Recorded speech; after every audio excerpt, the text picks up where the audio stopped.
Good day. I am me. Hopefully you are you. If not, you will be.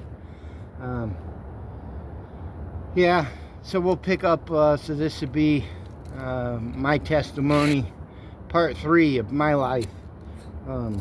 What you're looking at today is what they call the old downtown Vegas, or the original Vegas. In the beginning where it all started. Remember the old casinos?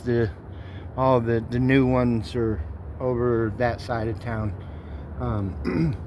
But yeah, anyway, so I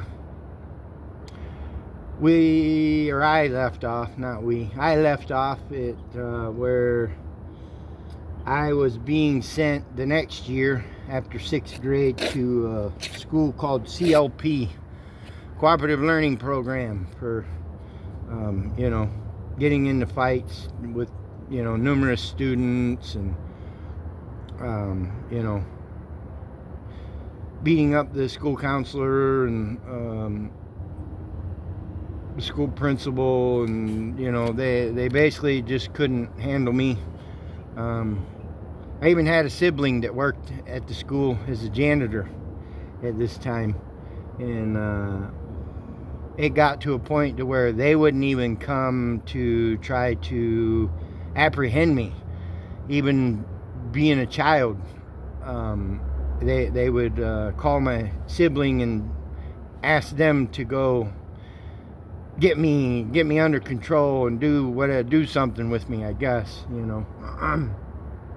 But yeah, so, and it was probably the best thing for them to do.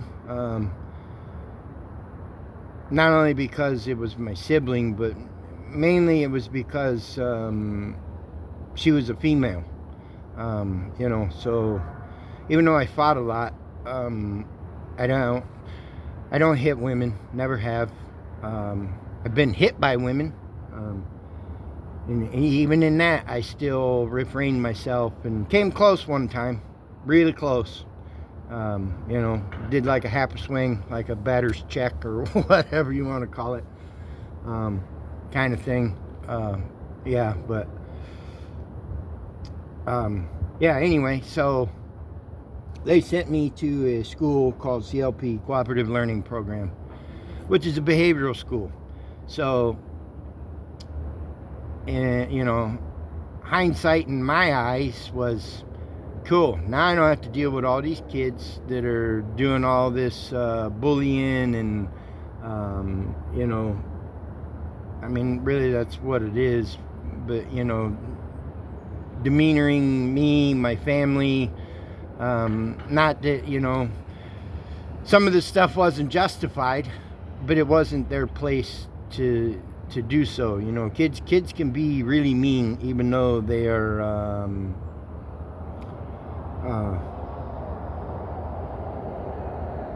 they're honest. Most kids are honest because they don't have the mental capacity yet of what is right, what is wrong. So it's what comes out is unfiltered, raw, real, authentic, which is what my videos are, because I don't edit them. I do it all in one take. So there's no AI involved. I don't pay somebody to put music and memes and edit my videos, and I don't do any of that. I don't even have a way for you to send me money. I don't respond to comments. So if you do comment, just be respectful of other people, because you don't know what somebody else is thinking, what they've been through. You know what I mean? So you don't. So just be mindful. You should be anyway, the words that you want to choose to speak anyhow. Because every word you say, whether you say it or you write it down, you are telling yourself those words. So you're telling your brain what to think and what to do, even though you're talking to somebody else all the time. 100% of the time. It's just a fact. So, But yeah, so anyway, so I was thinking, well, this would be good because I'll go to a school where nobody knows me. Everything will be all right. And that's true. It was true. I didn't know none of the kids there. None of them knew me because they were all from just different school districts in my county that I grew up in. Because it's not like a lot of places in America to where this towns and cities are so far apart that they travel into other counties to to play other schools and all that kind of stuff for the sports. The county I grew up in, we played there was 8 schools just in our county alone, but they were all small town schools. None of us were big schools or anything, so we didn't have to travel far or nothing like that. So there was a lot of rivalry between towns just in our county. We didn't have to go outside to have a rivalry, which I'll explain a little bit of that with the city or the town that I grew up in and the town right next to us that's only not even 5 miles away from the town where I went to school, and it was a rivalry that was back in the day. It was pretty bad. It's a lot more mild and tame now than what it used to be, but it used to be pretty outlandish and kind of violent, but anyway, but I didn't know about going to this school was that now I would still have to get on the bus, go to the school that I used to go to get off that bus that I rode all the time with everybody that was on my bus route, to get off of it and turn around and get on to the short bus. So, long behold, that added fuel to their fire for, so needless to say, there was a lot of incidents on the bus that, I was suspended from the bus quite often and this kind of thing. But yeah, going to the other school, for the most part, it wasn't that bad. Because like I said, I didn't know none of them kids. None of them kids knew me. And seemed to get along a little bit better, but there was not like regular school. There was only 6 to 8 kids per classroom, and there was 2 teachers in each classroom to help combat the conduct, I guess, behavior, discipline, whatever. But what didn't take me long to find out about this school was, these teachers, they didn't paddle you. They did have a room that they would take you and lock you in, which I don't know if they was allowed to do that legally or not, or whatever, and they called it the timeout room. So it was kind of like going to the insane asylum and they put you in the rubber room or the padded room or whatever, and shut the door and lock it and basically just leave you be and let you do whatever till they feel you've had enough time in there, I guess. I don't know. I don't really know what the purpose of all that was, but other than just for them to say that they can do this to you, because there was no conversation or any of that.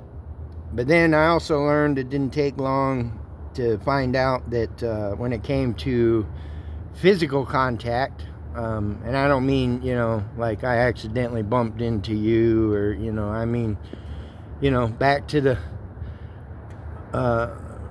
wrestling, tussling, fighting, whether it be with a student or whether it was with a teacher. I learned really fast that for some reason they seem to have had permission to, if they didn't want to call the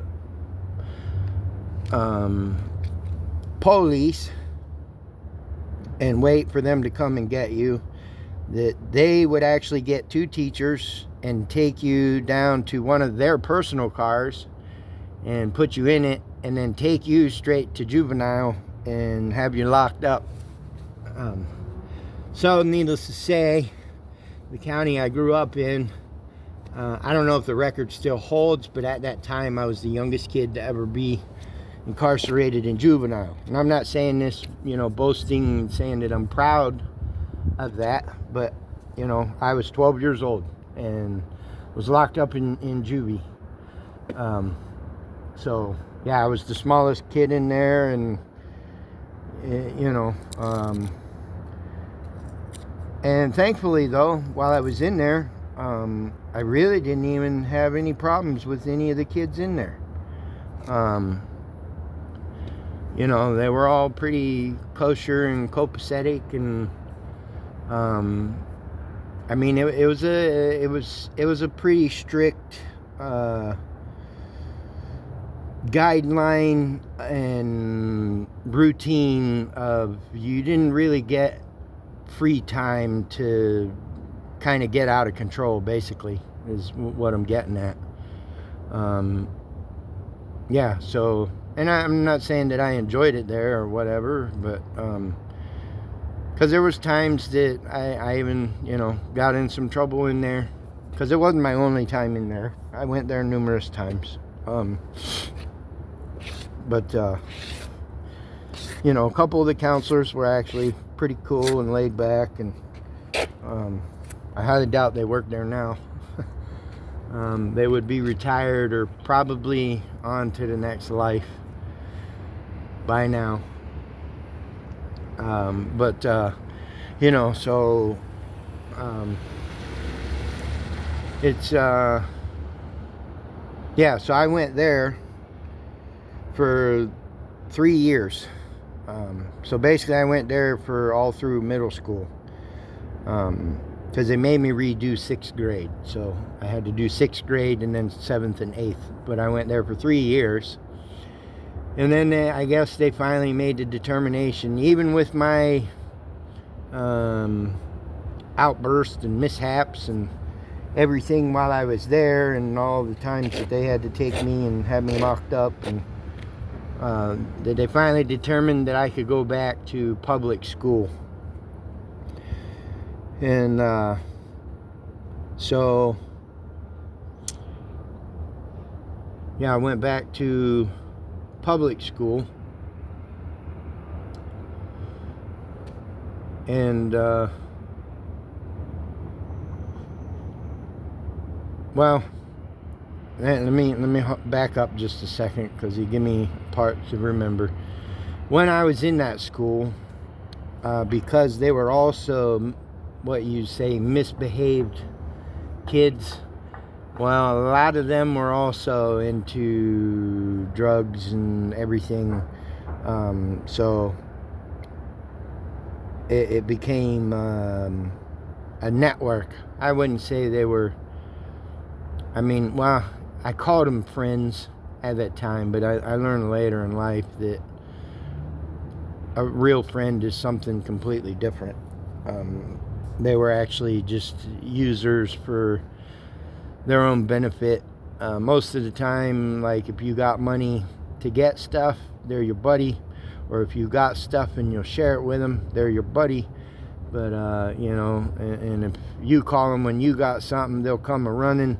But when they got something, they won't call and tell you. You have to just go and find out, and kind of thing. And but them were all lessons too. But I met somebody through one of the kids I went to school with there, a girl, and we started dating. Well, lo and behold, her family was really bad into drugs and a lot harder stuff. You know, her dad, mom, her aunt, you know, even her brother, who was older than her, and everything. I mean, I got along with all of them. That wasn't a problem. You know, that wasn't a problem at all. But yeah, it just kind of added fuel to the use.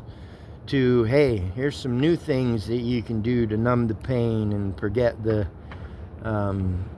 you know. So, and then by this time, I'm also starting to get into the fact of networking, because I'm meeting people in different towns and having a hookup to where, you know, in a sense, started slanging, becoming a pusher, you know, a dealer, whatever.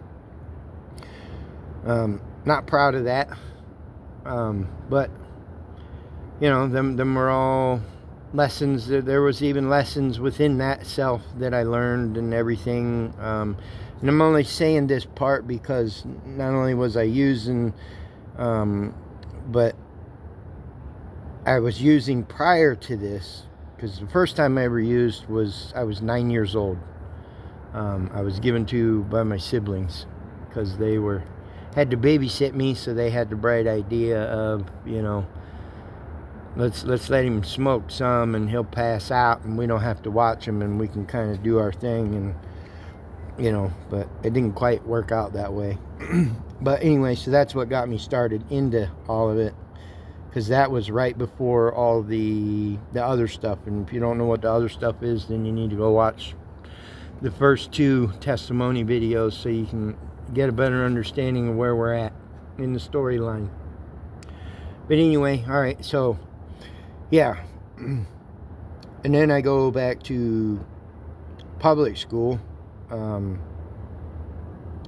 and back to the same kids that I left when I went to the behavior school. But instead of being in the same grade now I'm a grade behind them.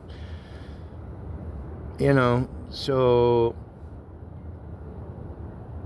that kind of added a little bit more fuel to the fire for them, you know, for the whole bullying and picking and whatever. And I just want to say, anybody, before I go any further, anybody that's been a part in my life, I'm not mad at you. I don't hate you. I still got love for you, and I wish you the best. And I hope you've learned from all your lessons that you're experiencing, because everybody, that's what life is. It's just lessons. And you either get the lesson or you repeat the lesson till you get the lesson to go to the next lesson. So it's basically a school. You know, it's the school of hard knocks is what they call it, but it's an actual class that never ends. You're always in session, and no matter where you are or who's around you, or because everything is a lesson.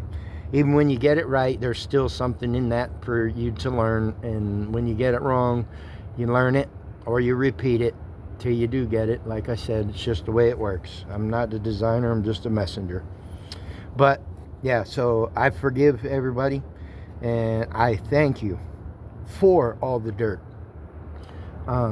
Because without your dirt, you know, a seed can't grow unless it gets planted in dirt.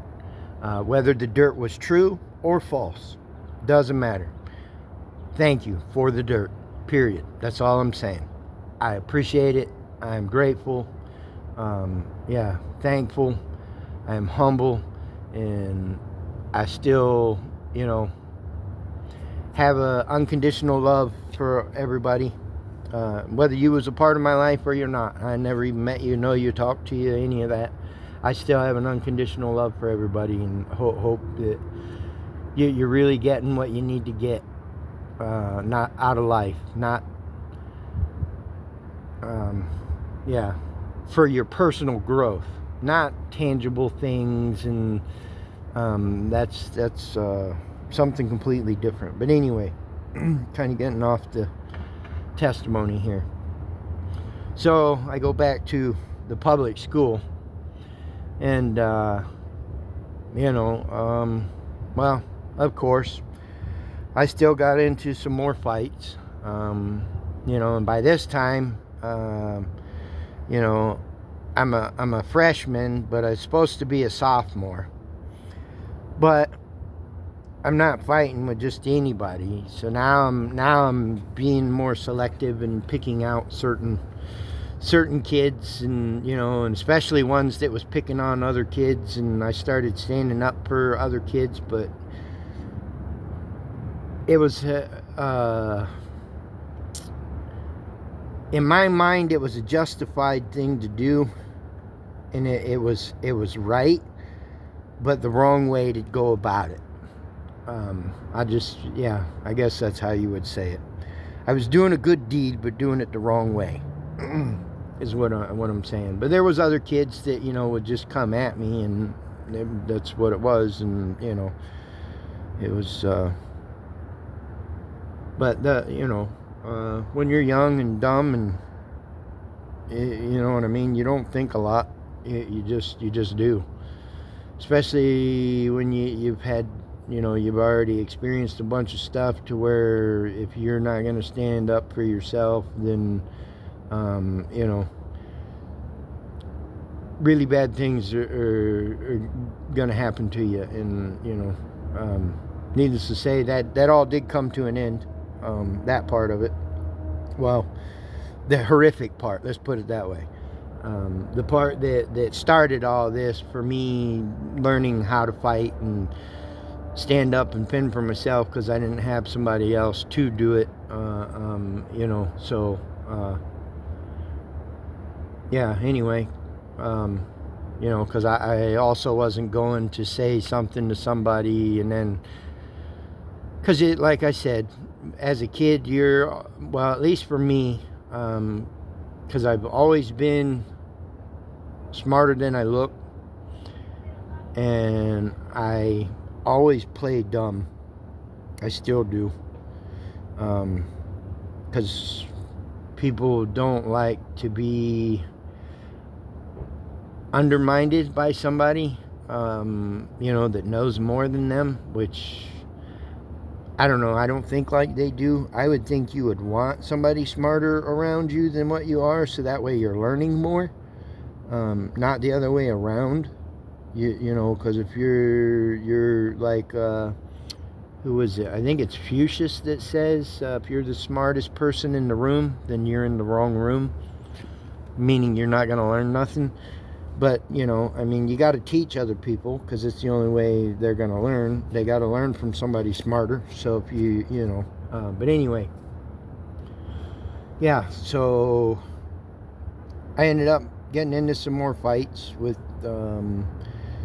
some more of the kids. Was taken straight from high school to juvenile one time. After being in a fight with a kid. I guess you can't use a chair in a fight because it's considered a weapon. But anyway, yeah, so that happened, and then I even got into it with a teacher again, and ended up going to juvie over that again too. But after that year, they basically told my parents that I was no longer allowed to go to public school there, which we didn't know then, but I know now that public school. So this is a FYI for anybody that's got a troubled kid that they have a lot of trouble with. They cannot refuse your kid the right of an education until they turn the age of 21. Doesn't matter how bad they are or any of that. It's written in their law. So that's just a little FYI for anybody that's having battles with the school system because of whatever your reason is. That's not the point, but it's just a little tidbit of information by their own laws that they are supposed to abide by, that they cannot refuse your kid, meaning expel him permanently if he is under the age of 21, he or she. That's just a fact, unless they've changed it since then. I don't know, You know, because this has been some years. I mean, you can see the gray in my beard here. So well, we're talking back a minute. You know, back in the early, what would it be? Late 80s, early 90s. At that time. But yeah, so they told my parents that they was expelling me and I was not allowed to return. Not for the rest of that year, the next year, or any year after that.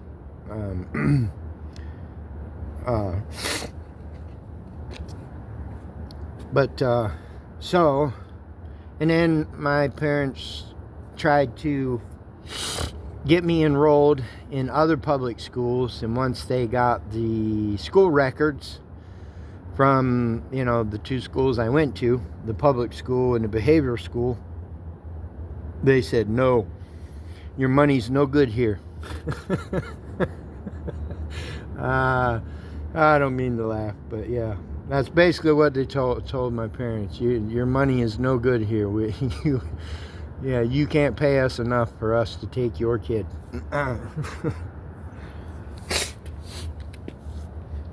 So yeah, but so needless to say, so she had to find somewhere for me to go to school, because I don't know, I guess they didn't want to try to homeschool me. Or, you know, I mean, I don't know how big homeschooling was back then or whatnot, but yeah, so they found a private school, but not like a private school like, you know, the rich send their kids to. Not that kind of private school. No, it was a small school to where the high school classroom was one classroom. So now it's kind of like, more like, you know, back when they was in school. School was a one-room classroom and everybody was in there. But it was divided up into, the elementary was in one room, the middle school was in one room, and then the high school was in another room, because they only had 3 classrooms for all school grades. So they had all the high school in one room together, and there was probably, I don't know, I want to say 25 to 30 of us from, you know, from 9th grade to 12th grade there. And for the most part, it was the same kids through the whole year, but there was a couple that all of a sudden just wasn't there no more, and then there was a new one there, kind of thing. But it was a Baptist church, and so first class of the day, every day, was Bible study. So this was really my first time ever having to read the book for myself. Yeah. So, and when I started there, I was on probation, you know, from juvie and everything. So yeah, I was the,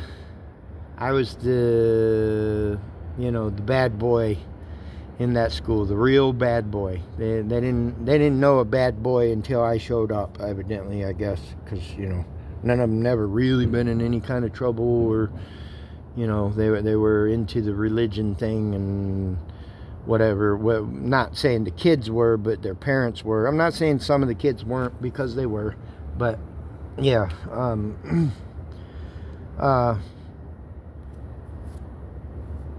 Well,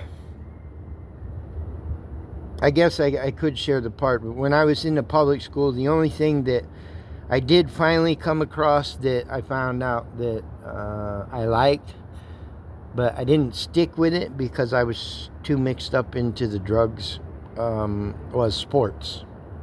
Found out I was a very athletic person.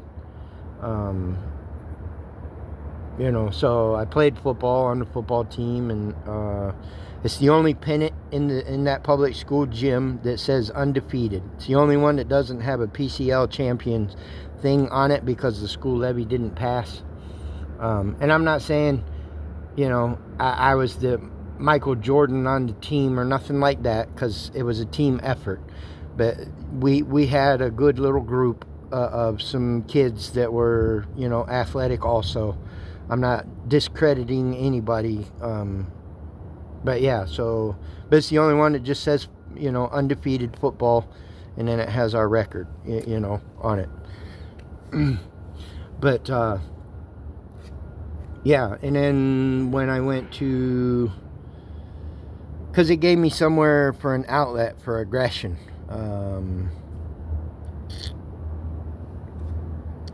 But yeah, aside from that, though, it was, same old. But then now we'll go back to the private school where I'm at now. And they had some sports there, but all they had was soccer and basketball. That was the only sports that they would let you play there. Which, I don't know, because I guess it was a Christian school, and it's about the, football is too physical contact, whatever. I think it was more because we didn't have enough kids, really. And the other schools we played probably didn't have enough kids either, because they were all small Christian schools too. But so I played soccer and I played basketball. Found out that I was really good at soccer. The coach that I had there was actually a retired professional soccer player that used to play for what's called the Cleveland Force, but it was called the Cleveland Crunch back then. And I found out that I was the only kid on the team that could take the ball away from him. Anybody that knows anything about soccer, you're not allowed to use nothing. You can't use your hands or whatnot. But I don't know. It just came really natural to me. The football I just liked because it was physical. It was an outlet. But yeah, for some reason the soccer became, it was just like I didn't even have to think. Yeah, it just came naturally to me. Probably should have listened to my coach when I left that school, because he tried to get me to go to college. But I said I would go if I didn't have to do any classes and I could just play the game. And he said it don't work that way. I said, well, then I'm not going, because I had enough of school. I don't care to do school anymore. And he said, well, how about if I make a phone call and get you an appointment to where you can go just try out for the Cleveland Crunch, or Cleveland Force at that time, by then. And I should have done it. I probably should have done it, because it probably would have changed a lot of other stuff in my life at that time. But I remember, even though I was going there, I'm still doing dope, slinging dope, and whatnot. But I turned it down, and so I was still using the dope as, it wasn't really a means to make money. It was more still just a means of just to keep the pain numb, and because I didn't quit that stuff for a long time. That stuff will be in this story for still a lot of years to go. Yeah, so while I'm at that school, I looked, I'm probably was a lot better looking when I was younger than what I do right now, but a lot of the girls there liked me, wanted to date me. Not that they had a lot to choose from, and not that, You know, nothing against them, but yeah, whatever. Anyway, I better not say nothing. I gotta trying to be mindful of the words I speak for the things I'm teaching and preaching. So I'm not only teaching and preaching this stuff, I'm also practicing it myself, all of it. That's why I just refrained myself from saying anything, because they were good looking too in their own ways. Everybody is. Everybody's a beautiful person in their own way. In somebody's eyes, you are the cream of the crop, the just drop dead, dime that they just can't and don't want to live without. That's a fact too. Doesn't matter what you think you look like or whatever. It just means you haven't found your person, the one that's divinely made for you. Which is a part of my walk where I'm at now. I'm refusing anything and everyone until I find my rib, which is a video I still got to do on why a woman's made out of the rib and not any other part of the body. But yeah, so yeah, and I'm not going back to nothing I already had or been, because I already know what it is. I don't care what they come at me and try to tell me. I already know they're not, because Father already told me they're not. No matter what they say or do. That's just where I'm at, and that's also part of why I'm here where I'm here, because he told me to come to here, and she's here. She's here in this city, Sin City of all places. But anyway, back to my story. So I started dating the cheerleader, the I don't know what you call him, the head cheerleader or whatever, the lead cheerleader, whatever. And I was pretty much at that school, I was the most athletic kid that they had, which, not that they didn't have their things, but they just wasn't at the same kind of level. But they were still good kids. They were excellent teammates, some of the best teammates I ever had. Because they were not, they were not showboaters. They were team players.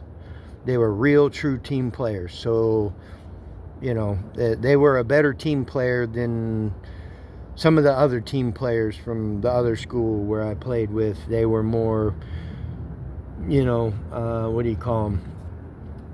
Ball hogs, showboats, like they were the,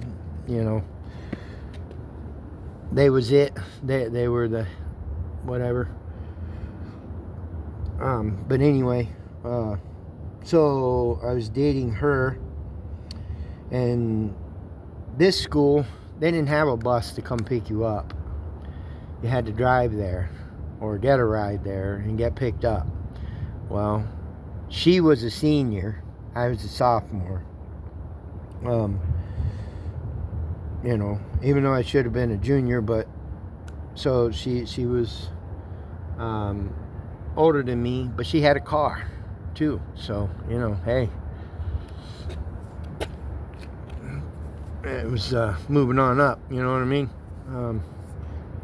Yeah, but anyway, so she used to come pick me up every day for school and then take me home every day.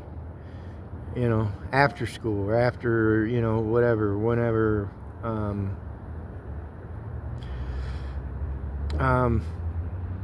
I got along with her brothers and her sister, her mom and dad. All that worked out, was going great. And then one day we went to school, and then school was over, and we was on our way home.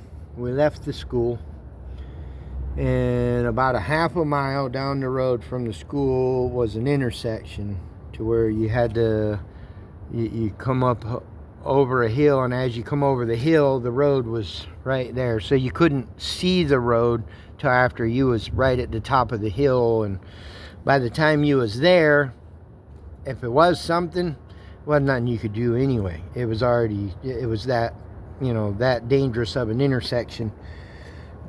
Granted, the speed limit on the road was only 45, but, but yeah, anyway, we're on our way home. She's driving. I'm in the passenger seat. And then we got two of our other classmates with us. One on each side in the back seat. And we come up over the hill, and a van is crossing the intersection right at just the right time, wrong time, however you want to say it.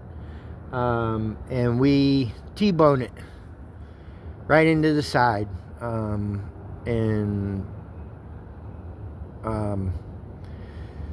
So the van, really, both cars were not usable anymore. They were classified as totaled, but the van was just kind of, like the van is like this, and then it's like that where the car impacted. So it wasn't something that bad. The driver in the van, he's okay. He just got a broken leg. He broke his leg. I shouldn't say just got a broken leg, but yeah, he had broke his leg. And that was his, pretty much, maybe some minor scrapes and bruises. But for the most part, that's the extent of his injuries. Now, for the four of us in her car.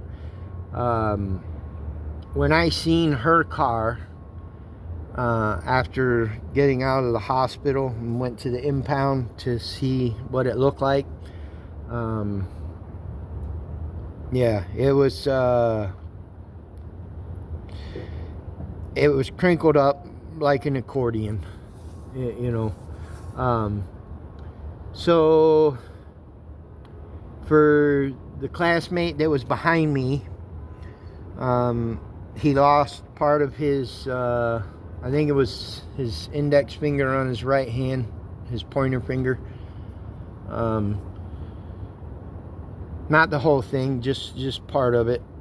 And then some minor scrapes and bruises, and he didn't really have a whole lot of damage to him. He is well, I don't know if he still is or if he retired or what, but I know he went to the military, and then he became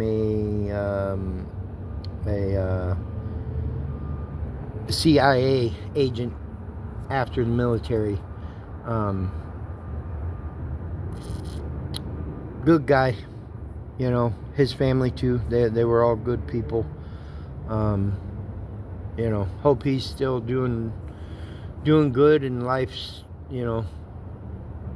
treating him good. And then the other person in the back seat behind her, he ended up with his head smashed in between her door and her seat. It was wedged and trapped, crushing his head in there. And then aside from that, it was just minor scrapes, bruises, bumps, nothing major. Granted that he wasn't necessarily the way he used to be ever again. I don't know how he is now, but I know over time he just did get a little better as time went on, but it took a while for him.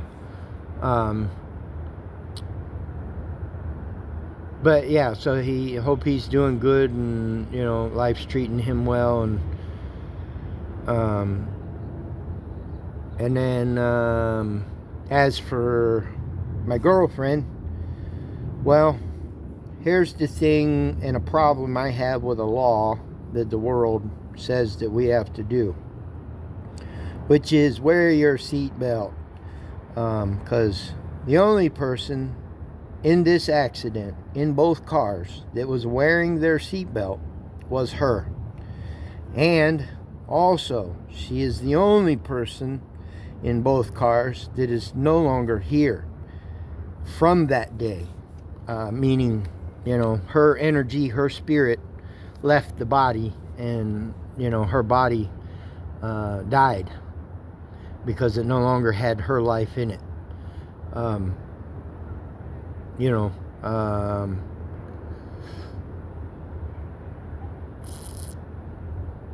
Yeah, I've already dealt with this way back then. So if you don't see the tears or whatever, trust me, I can still feel the pain and the hurt, but it's not like what it used to be back then. Back then it was crushing. But we'll get to how crushing it was. But yeah, so now for me,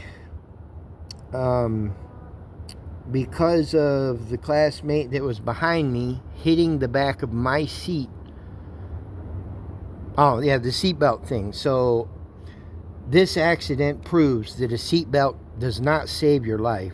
It also proves that nobody is in control of who lives or who dies. I don't care what the situation is, because the life does not leave the body until the Father says so. That's a choice that nobody can make. Because I'll even get to a part in my story where I met a guy that was shot point blank range in the head, and he's still here with a gun.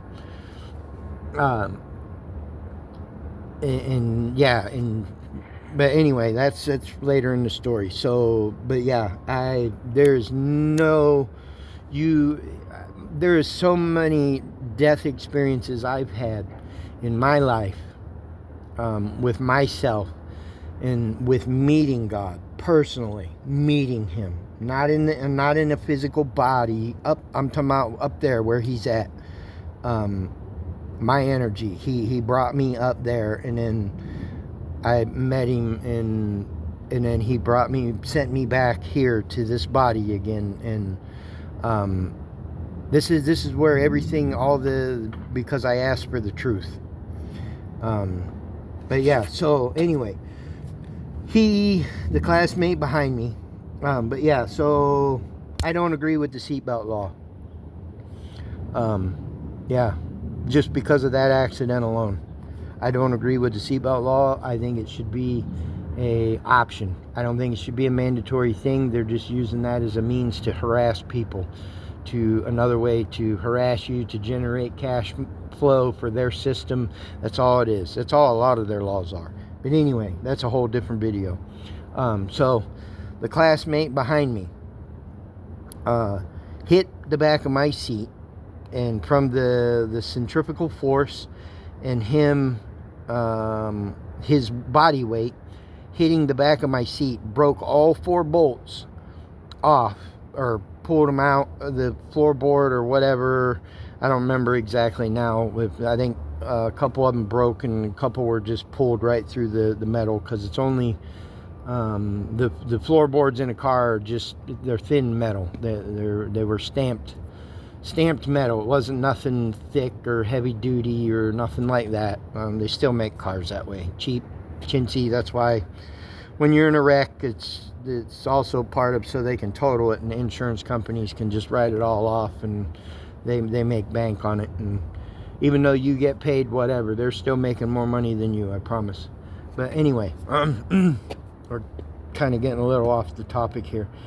But so yeah, his body weight from the impact, the centrifugal force, breaks my seat loose, so that my body now my legs are pinned in underneath the dash, and my body is pinned against the dash, and my hands were pinned in on top of the dash but against the windshield, and my head went through the windshield and is stuck through the windshield.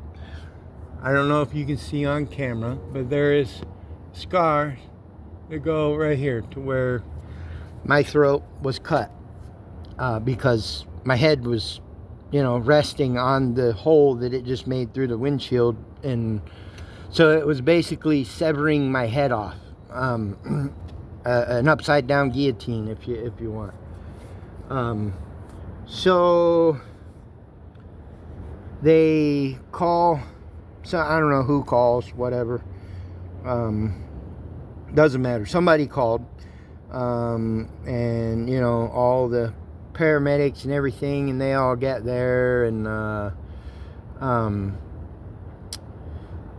they're, I guess, assessing everything and trying to, they had to use the jaws of life on her car to get me, well, to get all of us out of it, really.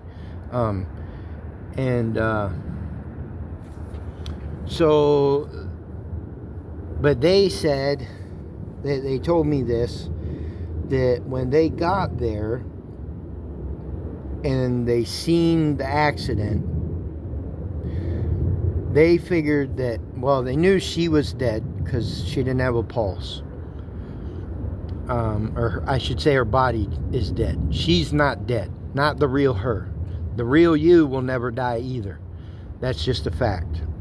You can accept it or reject it. It's just a truth that you'll find out in your due time. Nothing that's living is ever going to die. He never created living things to ever die. The only reason the body dies is because they chose to do sin instead of eating from the tree of life and being able to live forever. That's a whole nother video I'll have to get into. But anyway, back to, so, holy cow, this video is a little long. But yeah, so they said that I was, they thought that I should have been dead too. And I did, but not right there. But not only that, they said that I was coherent and talking to them with my throat cut wide open and telling them to open my door, slide my seat back, and let me out of the car. But lo and behold, when they did get me out of the car, and they took us to, which is, there was a parachute jump club, not even a mile from where we wrecked at. So they, because of the severity of me and because of the other classmate that had his head trapped because they wasn't for sure about him with his brain damage, they called Life Flight, and they life flighted us to a hospital in Cleveland, Ohio. Cleveland Metro is where we was life flighted to. But in a helicopter, that's where I died. That was the first time that I died in my life. But that's not when I met the Father, though. Or maybe I did, and I just don't remember it. Because I don't really remember anything a lot of all this day. Except for just, I'm speaking from what paramedics told me, what Life Flight told me, the doctors and nurses told me, and other classmates and stuff that was there and seen the accident and this kind of thing. This is where all this is coming from. But yeah, so yeah, my throat was cut wide open, and they said I shouldn't I should have been dead. Shouldn't even been here. So it's kind of like, what do they call it? A Colombian necktie. I had one, but yet I'm still here. And then I broke my right arm also in the accident. And then other than that, it was just minor scrapes and bruises and, you know. But I had more marks on me than anybody else. And that was mainly because of being pinned in against the dash. So, yeah. So this is where I'm going to leave you guys, because this video is twice as long as the ones that I've been doing. But, yeah, so we ain't even out of high school yet, people. And this is only the first time that I died. Remember that. So, yeah. Hate to kind of keep like doing you like a TV show, but keeping you in suspense, but you know, and I'm not doing it on purpose. But yeah, I've been through some stuff, and I'm still here for a reason, a purpose, and this is part of it. I'm sharing with you people. So, and I just hope that you're getting it and you're listening, you're paying attention, and if anything, realize that most of you haven't even been through a lot of stuff that just one person has been through in one lifetime that you probably won't even experience a small portion of in your whole lifetime. And I'm not saying that makes me better than you or you're better than me, because we're not. I'm just sharing my experiences and the truth that I have come to know in my life, and from knowing that God is real, has nothing to do with religion. But this is part of my journey, and yeah, the spotlight's only going to get brighter from what he tells me, and trust me, I'm not asking for that. That's not why I'm doing it. It's not why I'm doing it at all. Just like why I don't have nothing, no way for you to donate to me or help me pay for my channel, because I'm not doing it so like a lot of other people, to where, well, for my members, they'll get this rest of the thing to see. That's just a dupe for you, to a hook, line, and sinkers to get you to start paying them some of your money.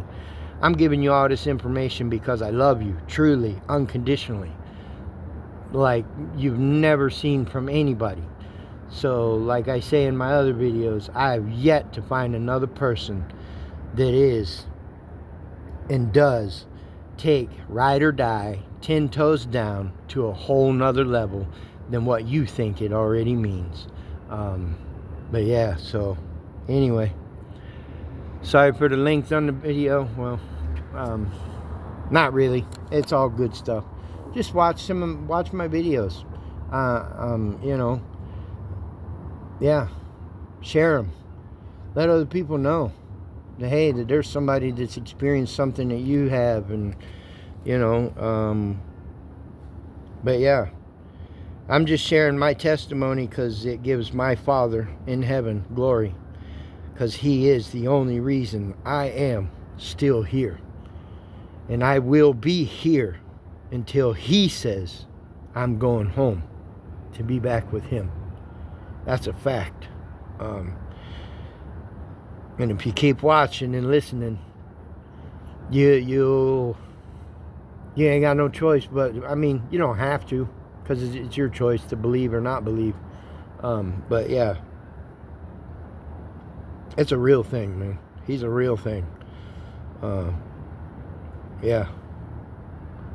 Anyway, peace, love, and light. Shalom.